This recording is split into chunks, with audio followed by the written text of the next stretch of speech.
On va regarder maintenant les démo reels d'animation et d'autres choses. Je crois qu'il y a des portfolios aussi pour le défi du mois de juillet et du mois d'août aussi, je précise. Envoyez votre travail pour qu'on regarde tout ça ensemble en live ici. Donc là, on a le travail d'Alexandre Barat. Je te partage aujourd'hui ma démo reel pour ton défi du mois de juillet. Comme je t'ai déjà envoyé pas mal de défis, ça fait partie de mon évolution. Trop bien. C'est quoi, je me tape dans la petite molette du bureau qui se lève là.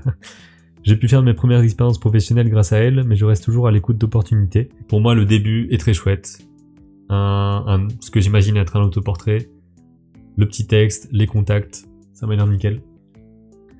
Et on va regarder un petit peu ça, j'espère qu'il n'y aura pas de problème au niveau des musiques.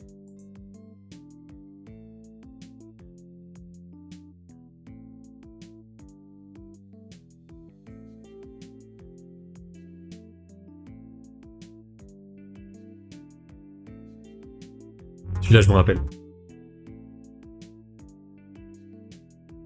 Enfin, je crois, hein. Vous pourrez partir n'importe où, faire n'importe quoi. Réfléchissez. Vous pourrez faire ce que vous voudrez du reste de votre vie. Encore merci, professeur. Qu'est-ce que t'en dis, poulet? Pas trop sûr de ça. Ça va, toi? Peter, Yeah. are you alright? I'm fine.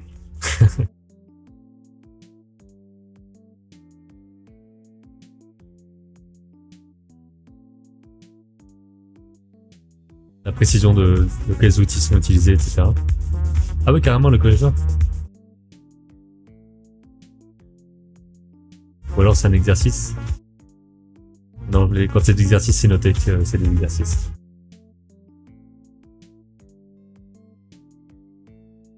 Donc il y a un gros travail, je trouve, sur l'acting, sur le fait d'avoir des persos en volume qui ont des expressions, des sentiments et tout. Le seul truc que j'aurais à dire, c'est... Enfin, au niveau vraiment des reels en elle-même, hein, c'est ce moment un peu bizarre ici, où il y a un bout d'animation d'une scène, il y a un petit bout très vite d'autre chose et on revient là-dessus. Et pour moi, ça, il vaut mieux ne pas le faire, enfin je pense, hein. C'est vraiment juste d'assembler toutes les choses qui vont les unes avec les autres, et surtout si c'est le même plan, le même cadrage et tout, autant pas le mettre comme ça. Des parties aussi où c'est beaucoup plus finalisé, donc je trouve que c'est vraiment super. Peut-être que j'aurais mis certaines choses, par exemple la partie avec les couleurs. Peut-être que ça aurait été chouette de la voir. Je parle vraiment de la partie très complète ici. Peut-être qu'on pourrait l'avoir un peu plus vers le début. Faut voir au niveau de l'ordre. Et je crois qu'on finit, ouais, on finit sur du. Je crois que c'est le gars de Last Man, hein, si je me trompe pas. Donc à voir. C'est plus avec quoi on commence, avec quoi on finit. À voir si c'est les plus pertinents. En tout cas, il y a vraiment de super travaux là-dedans. Je vois pas tellement d'autres choses à dire. C'est très complet. Et c'est vrai que c'est cool aussi d'avoir un peu ton évolution par rapport à tout ça.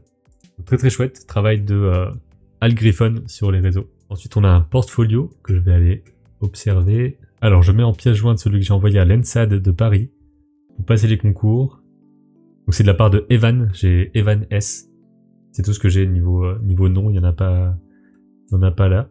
J'ai réussi à envoyer le même portfolio avec quelques changements sur la première page, notamment pour d'autres écoles comme Estienne, les AD de Roubaix et le lycée René Descartes de Cournon d'Auvergne. J'ai été refusé dans toutes les écoles. J'espère que tu auras le temps de le regarder, notamment pour me donner des conseils pour l'améliorer. Je précise aussi que j'ai 21 ans et que j'ai déjà commencé d'autres études qui n'ont rien à voir avec le monde du cinéma d'animation, des études d'histoire. Je me demandais donc s'il était trop tard maintenant pour espérer entrer dans une école d'animation. Merci beaucoup pour toutes tes vidéos, elles m'ont énormément aidé à construire mon portfolio. Bah super, content que les vidéos aient aidé. Après, je sais pas s'il y en a ici qui ont des expériences comme ça de faire d'autres choses et ensuite d'aller en école d'animation. Et pas de s'auto-former, pas d'école en ligne ou quoi, mais de ce que je sais, il y a quand même de la place en école d'animation pour des gens qui ont moins de 25 ans plus ou moins. Je crois que c'est plutôt ça la clause, on va dire. Je pense qu'au-dessus, ça peut peut-être devenir compliqué de rentrer vraiment en première année en école. Parce que certaines écoles ont des choses un peu plus bloquées.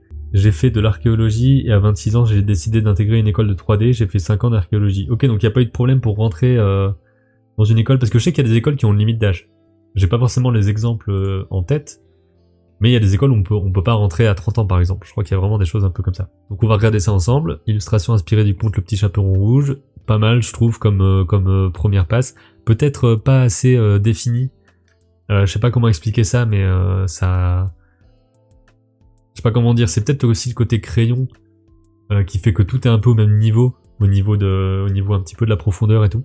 Donc il y a peut-être un manque de lisibilité. Inspiration, référence, ça je suis jamais certain qu'il faille les mettre. J'ai entendu, enfin dans des vidéos justement que j'ai faites, des gens qui disaient que c'était cool d'en avoir. Parfois juste non, on se lance directement dans notre truc. Je vois aussi que ça fait 15 pages, ce qui semble ok quoi, ça semble pas trop long je pense. Donc voilà les références, même très récentes comme Samuel ici, avec un petit truc qui nous dit pourquoi. Les compositions de mouvement, ok. Ça c'est très très chouette. Je trouve qu'il y a un truc très vivant dans tes dessins d'observation. Là je trouve que c'est vraiment bien, on voit les marques rouges et tout, c'est vraiment très très bien. Les silhouettes là par exemple, avec très peu de traits t'arrives à montrer des choses. Observation, architecture, donc ça c'est vraiment les classiques, hein, faire des dessins d'observation, des personnes, des environnements, des objets, montrer comment on s'en sort. Nature morte à la pastel, très chouette au niveau des textures et de la lumière. Peut-être des problèmes de volume par-ci par-là. J'ai l'impression que là par exemple le vert on sent pas trop comment est-ce qu'il est construit finalement. Mais là par exemple ça marche très bien, je trouve que là ça marche très bien aussi. Après je répète encore une fois que je suis ni prof ni ayant le pouvoir de vous mettre en école ou quoi que ce soit, c'est vraiment juste mon avis et vos avis aussi qu'on prend ici.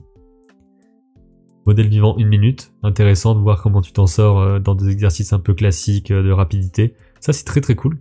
Travaille sur les mains et sur l'expressivité avec la couleur. Ça me donne envie de dessiner des trucs, de dessiner des mains et tout, c'est trop bien. J'ai l'impression qu'au niveau des couleurs, il y a vraiment un truc qui se passe. Projet personnel l'assommoir. Il manque des bouts là, je sais pas, ou alors ça s'appelle vraiment l'assommoir, mais ça m'étonnerait. Donc c'est peut-être que la feuille ici, je crois que je vois la ligne d'un scan. Il y a peut-être des petites erreurs comme ça aussi. Ouais c'est ça, l'assommoir. Ah ok, donc t'es parti du roman pour faire un design et tout, ce qui est super en tant que tel. Votre projet perso. Là pareil, j'ai un peu la même sensation que là-haut, d'avoir quelque chose qui a peut-être un peu de mal à se lire. Je sais pas, j'ai l'impression qu'il y a un truc qui fait que ça se détache pas assez, ce personnage à l'avant-plan par exemple. Alors que là, il y a aucun problème par exemple. Là c'est aussi, ça se détache très bien. Peut-être pas convaincu de commencer par la décomposition de mouvement. C'est peut-être pas ce qu'il y a de plus impactant, peut-être que commencer par les dessins d'observation, ça peut être cool.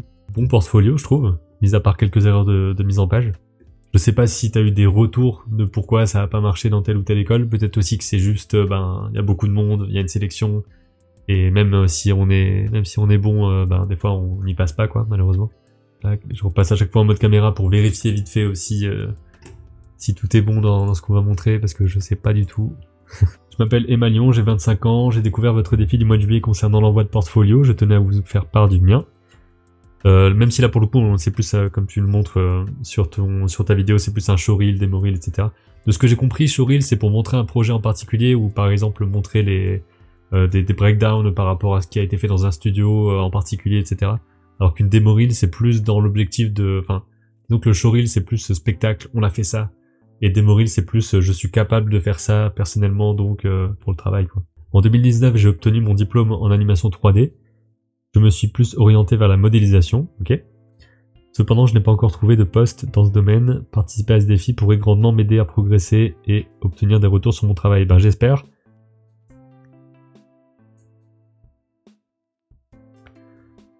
Alors déjà, c'est comment dire, remarque très rapide, mais je pense qu'il vaut mieux mettre d'abord ton nom, donc le nom, le contact, ce que tu fais, plutôt que de marquer uniquement showreel, ce qui en soi va pas donner l'information de ce que tu fais ni de ce que tu cherches.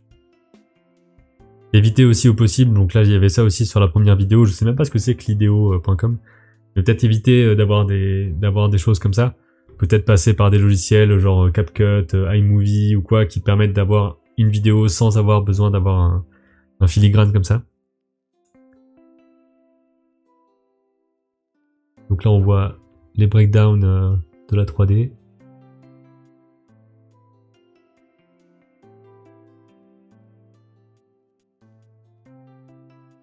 J'ai un peu moins l'habitude des démoreel 3D, donc j'aurais pas forcément les mêmes codes. Par exemple, moi je trouve ça très chouette d'avoir ce genre de rendu comme ça qui tourne et tout.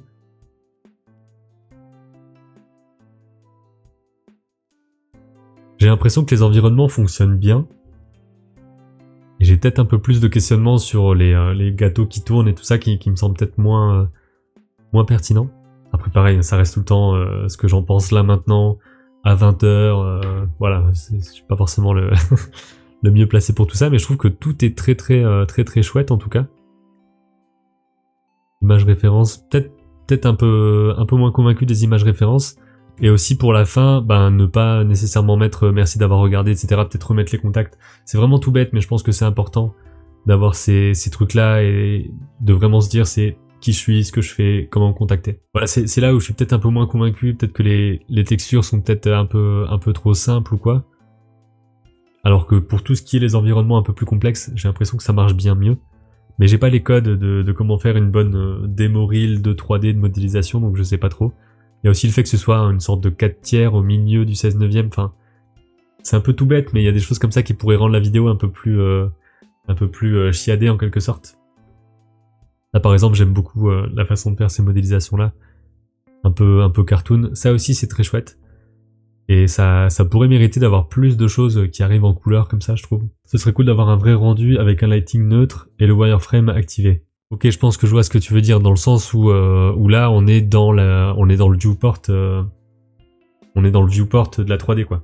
Et donc on n'a pas un rendu avec ambient occlusion, un truc un peu lumineux, etc. Mais si c'est vraiment porté modélisation, il faut voir ce qui est le mieux. Et c'est cool parce que là ça veut dire qu'on va avoir des portfolios, etc. Pour de plein de comment dire des domaines différents quoi. Et on part sur le travail de Aurélien Guillot. Je me permets de t'envoyer le portfolio qui m'a permis d'intégrer le DSAA illustration scientifique la rentrée prochaine à l'école Estienne. Ok, il y a des trucs aussi précis que ça, illustration scientifique. En soi, le portfolio est terminé, mais il évoluera forcément avec le temps. Alors si jamais tu as des retours, ce sera avec plaisir. Et qui sait, peut-être qu'il peut aider certaines personnes qui veulent intégrer cette formation. Rien à voir, mais je précise que j'ai suivi le DN MAD animation 2D à l'école Estienne ces 3 dernières années. Au plaisir de te croiser à Annecy l'année prochaine et bonne soirée. Ok, ben on va regarder tout ça, donc le travail d'Aurélien. Il n'y a pas de page de couverture, ce qui peut être un problème dans le sens où il n'y a pas une page qui dit mon nom, une petite illustration et tout, mais vraiment une page information. Après visiblement, bah, t'as déjà été pris avec ce portfolio, donc on va plus donner des remarques ou des trucs comme ça, mais bon, ça a déjà marché quoi. Donc là, ok, page de BD qui fonctionne très bien. C'est très porté sur la BD en tout cas pour le début. Lien vers l'animatique du court-métrage, bah ça fait que là je vais pas pouvoir aller le voir comme ça. Pas grave. Projet de fin d'études. Ah oui, ça affiche et recherche de couleurs du court-métrage sur la rencontre entre une petite fille et son oncle aux apparences trompeuses. Bande dessinée autour de mon excursion paléontologique. Ok, donc il y a des petites précisions à chaque fois. J'aime beaucoup le design de ce perso-là. Donc très cool, un côté très extrêmement carré. Un peu à la Carl Fredricksen de là-haut, vraiment le côté très rectangulaire quoi. Donc là dommage, mais ça aurait été cool de voir l'animatique.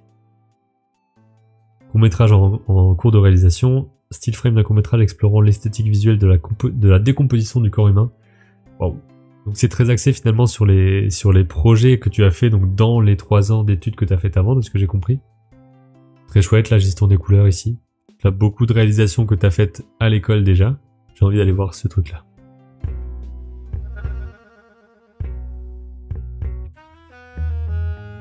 Donc réalisation à plusieurs, hein, ce que j'ai compris, avec le Grease Pencil dans Blender. From good families, beautiful smiles in no ways. Even she knows where the way. The cold bedroom has never seen. 2D, 3D. The ropes tightened by abuser. Completely crippled, you know it's easier.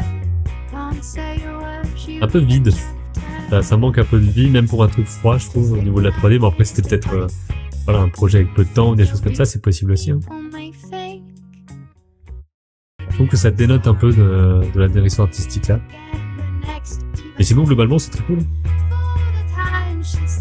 Oh, du modèle vivant en exagération. Ça, c'est assez atypique, je trouve. Enfin, j'en ai rarement vu comme ça. Ça marche très bien. Il y a un côté très bizarre, du coup, qui s'en dégage. Il y a vraiment un travail très cool hein, sur les silhouettes, la caricature et tout. Et c'est cool de se dire qu'on peut partir un petit peu plus loin, quoi.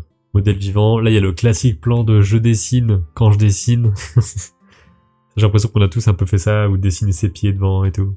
Mais ça marche, hein, parce que ça permet de faire des perspectives fisheye un peu cool. Ah, c'est très chouette, ça. Hein. Inventaire, taxonomie graphique de la laisse de mer qui borde la baie de Douarnenez, ok. Est-ce que ça vous donne pas envie de dessiner plein de trucs, de peindre et tout, de voir ça? Insectes en volume, ok. Bon là, je vous cache pas qu'on va pas tout lire. Vraiment beaucoup de choses. Ça, c'est très cool. Chara-design de différents sorciers avant d'être animés, donc pour le clip 33 Dogs. J'imagine que c'est pas 33 du coup.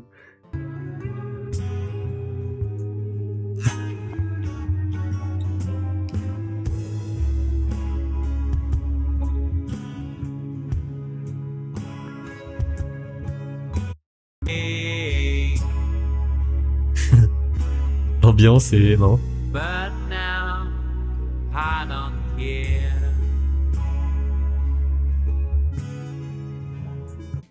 Il y a vraiment eu beaucoup de choses de réaliser pendant ces années d'études. Et cette planche-là, en tout cas, elle fonctionne super bien parce que les couleurs unies comme ça et l'organisation entre les différentes poses, tout ce qui va se suivre et tout, enfin, ça marche vraiment, vraiment bien. Donc c'est très très chouette. On voit qu'il y a un gros goût pour la caricature, quoi. Donc 24 pages, il y a quand même pas mal de choses. Hein. Il y a beaucoup beaucoup de choses. Je pense que vraiment ce que je préfère, c'est cette planche-là. Et la partie modèle vivant déformé. Donc il y a vraiment un truc, donc ça m'étonne pas que tu puisses être accepté à l'école. Bah, surtout que là, c'est aussi la différence entre un portfolio de quelqu'un qui est déjà en école, enfin qui a déjà fait des études et qui veut rentrer à un autre endroit, ou en tout cas au niveau supérieur, et des gens qui sortent du lycée par exemple et qui ont forcément... en tout cas, la plupart du temps, quelque chose de moins complet. Donc ça, alors je vous le répète, c'était le travail de Aurélien Guillot. Très très très cool. Parce que forcément, on va pas regarder les 45 aujourd'hui. Donc ici, sur le travail de Charles Di Sico. Voilà le lien de mon portfolio. Pour donner un peu de contexte, avant je bossais dans la 3D. J'ai fait une école de 3D et j'ai travaillé en studio avant d'arrêter juste avant le Festival d'Annecy 2023. Le portfolio, c'est le résultat d'un an à bosser de mon côté sur mes projets perso. Il m'a permis de décrocher mon tout premier vrai contrat en VisDev, donc en développement visuel, sur du long métrage d'animation pour cet été, lors de l'édition 2024 du Festival d'Annecy du coup. Bah trop bien. Trop bien, ça a l'air déjà, rien qu'en le voyant comme ça a l'air très poussé, donc c'est super cool. Donc déjà, première chose, le site, très bien, le nom, voilà ce que je fais, background painting, visual development, illustration, donc vraiment le côté image fixe, je suis sur le coup, en gros. Le mail, LinkedIn, Instagram, YouTube, ArtStation, et hop, on arrive. Donc là, je pense qu'il y a déjà ce côté très sobre, de voilà ce que je fais, on débarque, et c'est tout quoi. Projet perso, les pirates et les requins, déjà trop cool, comme idée. Ça forcément, c'est des trucs qui vont beaucoup me parler, hein. C'est un gros travail sur la lumière, sur les couleurs, sur l'ambiance. Un autre projet perso de Shark and Pirates. Super belle ambiance ici. J'aime beaucoup aussi le fait qu'on a vraiment une silhouette très claire comme ça. Les bateaux qui sont de plus en plus de moins en moins visibles dans le fond. C'est vraiment cool. Là, on a le color script. Justement, on était sur du color script au début du live. Donc au début, on est sombre, un truc violet-vert pour donner une atmosphère un petit peu bizarre. C'est pas un moment sympa pour la princesse. Ensuite, on arrive sur des couleurs bien plus chaleureuses, brillantes, avec du orange qui va contraster avec l'humeur précédente. La princesse s'en va. Donc en fait, c'est tout ce que je disais un petit peu au début. Il faut qu'on arrive à avoir une évolution vraiment visuelle au niveau des couleurs. Pourquoi la lumière a telle ou telle signification, enfin a tel ou tel visuel entre le début et la fin. Donc là, on passe de quelque chose de bien plus enfermé, par exemple ici, bien plus sombre et tout, à une partie bien plus chaleureuse ensuite. Cette image-là, elle est vraiment très chouette. Et j'ai l'impression qu'ici, on retrouve un peu cette simplicité dans la peinture. J'ai pas l'impression qu'il y a trop de choses, quoi. Et c'est directement clair, compréhensible et tout ça, donc c'est vraiment très chouette. On voit aussi qu'il y a le choix de montrer ici un color script, peut-être pas en entier, mais en tout cas d'avoir comme ça une belle visualisation. Et ici d'avoir des parties bien plus grandes, bien plus mises en valeur. Ah, c'est trop bien, hein. Là on a une petite décomposition. On commence ici par le noir et blanc, les premières couleurs, et ensuite on va le peaufiner. C'est intéressant de voir aussi comment on passe de ça, là vous voyez par exemple le crâne pas très défini, à ça, où on va juste rajouter des valeurs, mettre en valeur justement certains passages, à certaines parties. Avec les requins, il y a moyen de faire des choses très très chouettes au niveau des silhouettes, ça marche vraiment super bien. Je sais pas si c'est censé être un projet 2D, 3D, je vois plus ça comme un projet 3D. Et après de toute façon, si c'est un projet perso, ça a peut-être pas forcément vocation à être fabriqué, c'est peut-être plus un projet perso de développement visuel qui est pas censé être fabriqué quoi. En tout cas qui pourrait l'être, mais qui n'est pas le but de base. Les formes des requins, c'est incroyable, ça c'est tellement marrant que... Alors soit d'habitude elle met pas ce chapeau comme ça, soit il lui sert à rien quoi. Mais c'est marrant. Gros travail sur la composition, les couleurs, les ambiances, un petit peu de props ici aussi. Vraiment super. Ça c'est un truc qui est très chouette aussi de capturer en mouvement de cette façon-là. Donc en fait c'est surtout sur ton projet Shark et Pirate. Même si là il y a d'autres choses ici parce que tu précises pas que c'est le même projet, mais on voit que ça reste dans l'ambiance. Il y a de l'eau, il y a des barques et tout quoi. Et là comme tu disais, si c'est un portfolio qui t'a permis d'avoir ton premier travail, il y a forcément que des projets perso, mais c'est des projets perso qui vont dans un objectif. Ici c'est comme si tu avais travaillé sur cette production, sauf que c'est une production que tu as faite toi, ou en tout cas que tu as imaginé tout seul et dont tu t'occupes un peu de la pré-prod. Pour un projet qui est potentiellement juste imaginaire et que pour le concept. Il y a beaucoup de peinture ici, on voit que tu parles d'expérimentation quotidienne. Donc ça montre aussi que tu testes des choses, probablement à partir de photos ou quoi ici. Tes études à partir de références, c'est vraiment super, ça me donne envie d'aller peindre juste après là. C'est vraiment très très très chouette. Et moi ce que je trouve fou, c'est à chaque fois quand on va zoomer, on se rend compte que c'est pas si compliqué entre guillemets, enfin il y a beaucoup de choses qui donnent l'impression du détail sans en être. Par exemple ici, il n'y a pas vraiment de détail. Pourtant, on a l'impression de le sentir, quoi. C'est vraiment très très chouette. C'est pile le genre de truc que je veux faire, entre autres, parce que moi je veux faire trop de trucs, c'est ça aussi la malédiction. Là, on a un petit peu de portrait. J'aime beaucoup l'ambiance ici, et ça m'étonne pas que t'aies pris celle-ci ici, parce que ça permet de montrer du personnage humain de face dès le début. Et ça peut être très intéressant pour avoir un impact direct quoi. Des études à partir des films Ghibli, je le sens surtout ici. Cette saturation de vert plus ce bleu, c'est typique, je trouve. Ah mais t'as fait ça. Ok, ce film-là je l'ai vu, alors je sais plus si c'était au festival de Rennes, ou je pense pas que c'était Annecy, je pense qu'il a dû passer à Annecy, mais je l'ai vu à Rennes.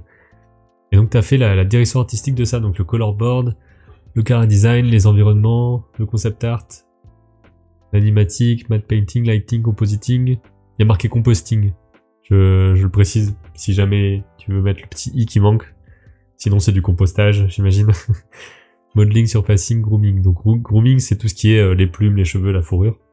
Donc c'est vraiment un film qui est très très chouette. Et là on a un petit peu de behind the scenes. Ouais, franchement, ça c'est un super film, donc il faudra que je regarde le making of de ça. Et sinon, globalement, vraiment le portfolio est nickel, quoi. On voit complètement ce que tu sais faire, ce sur quoi on pourrait t'appeler, donc vraiment des concepts, du visuel pour du film. Très cool le taf. C'est quoi son nom déjà? C'est Charles Di Sico, juste ici. On a passé à peu près 2 heures ensemble, donc je pense que je vais m'arrêter là pour ce soir. Donc voilà, pour des portfolios et des démo-reels, il y en a encore beaucoup à voir parce que j'en ai reçu 45 et d'ici à ce que vous voyez les rediffs et tout, il y en aura peut-être plus que ça parce que c'est aussi le défi du mois d'août. Donc ça m'étonnerait pas qu'en tout il y en ait 60 ou quoi.